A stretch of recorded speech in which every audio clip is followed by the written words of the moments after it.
allow me to give it away for them. I just love that as a Christmas. Well, and time. and circling back to talking about stress and everything, it's a known fact that it does something positive for you emotionally and mentally to do things for other people. That's right. That's exactly and right. That's one of the main things that that psychologists and therapists will tell people that are struggling with depression and stuff like that. Like if you can do something to put your focus on someone else other than yourself. Yeah. In a positive way, not in the bad expectation way, but in a positive way of helping other people. Or there are people that really like animals. I love animals, cats and dogs, not tarantulas. But if you can use some energy and some time and put that towards someone else and helping someone else have a good holiday season, or helping someone else with whatever, then that can be a major stress reducer. Yeah. Sure. And you know what? You don't even have to have money. Like you can go down to the mission and just volunteer your time to help make plates, or help take up the trash, or just say hello, or smile at someone. They always need volunteers at the mission, and there's a mission in every city. Oh yeah. So it's not just local to here, us in California, but that's everywhere. Well, and everybody has something to give, whether it is money or time, or time, or you think about even people that might not be so great with other people. Sorry, just got some visuals, but a lot of times charities and foundations and stuff need people to help with the back end of things. Right. And you can, if you don't have money and you're not good with people and you're socially awkward or whatever it is, sorry, it's not funny, but it was to me in that moment. But you can still donate your time. That's right. To help with the back end of things with your creative skills or labor or whatever it is. Yeah. Yeah. Like there's one lady in particular that for each holiday she'll make a basket, and she doesn't want to get involved we're past that, but she'll make a beautiful basket to give away, for my Mother's Day event.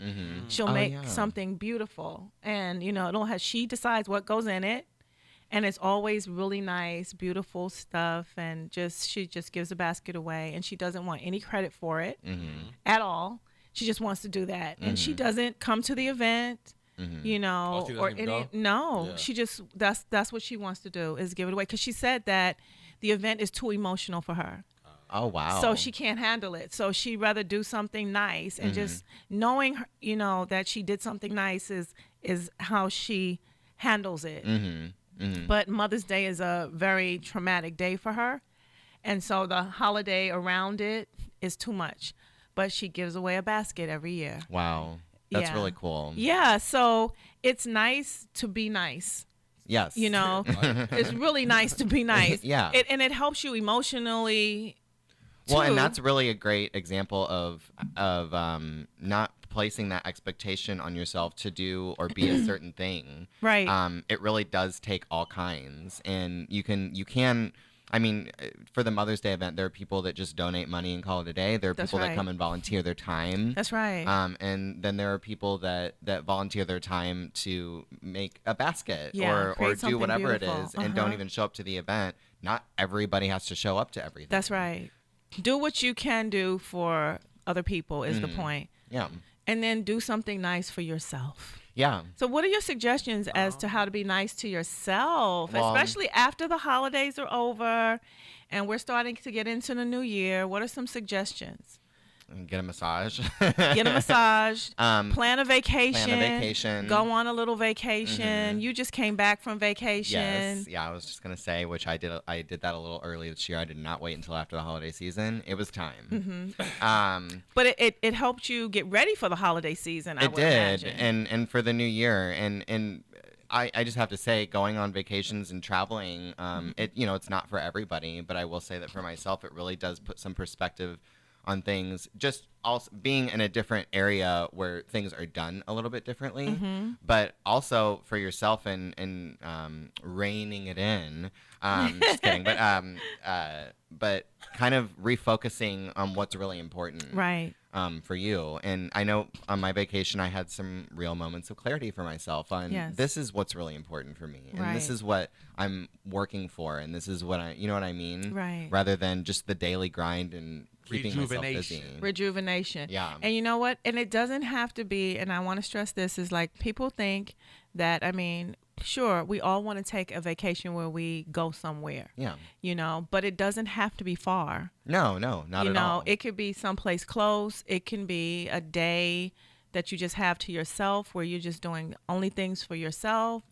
And, you know, it could be, you know, for moms who have small kids who can't get away, just an hour alone in the bathroom with the door closed, you know, light a couple of candles, take a nice hot bath and relax that way. You know, there's little things that you can do for yourself that can help you to feel like you've had some time away. Yeah. Absolutely. And I think the reason that vacations work is because they are planned. So again, it really is about planning it. And one of the things I like to do, especially here in Southern California, is do a little bit of research on, because there are a million places to go in Southern California and surrounding areas. And all it takes is a half a day or a day to go and experience all of, you know, not all of them, but something. But one of those things, you know, the mountains in Palm Springs or down in San Diego or San Francisco's not that far. Right. Or, you know, the Venice canals are one of my favorite places. Yes. That's usually like my mini vacation. Me too. I love that. Yeah. And it's free. It's completely free. You just go down there and go walk. Yeah. So, you know, I think it really is about planning and setting that time aside. Right. And like I said, I try to do a little research on where I can go so that I can be like, all right, on Saturday I'm going to the Venice Canals. Right. It's time for a vacation. Exactly. And then feel some of that rejuvenation and refocus and all of that stuff. So I think to recap, How many times can we say that? to reduce stress, we need to be mindful of the fact that this is a holiday season is stressful, and then to try not to overwhelm ourselves with unrealistic expectations that we put on ourselves that other people don't, right? And then after the holiday season, once you've not done what I suggested and you do stress yourself out, you know, to take some time for yourself at the beginning of the year and have a little vacation time. Yeah. You know, it doesn't have to cost anything at all, but have vacation time.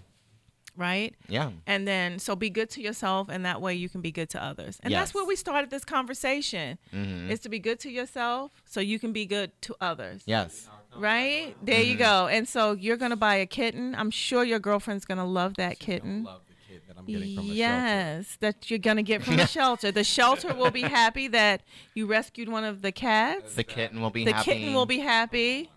It's all of that. Can I ask a quick question? Sure. We leave? Yeah. Sure. What is the age cutoff for presents given to children or children?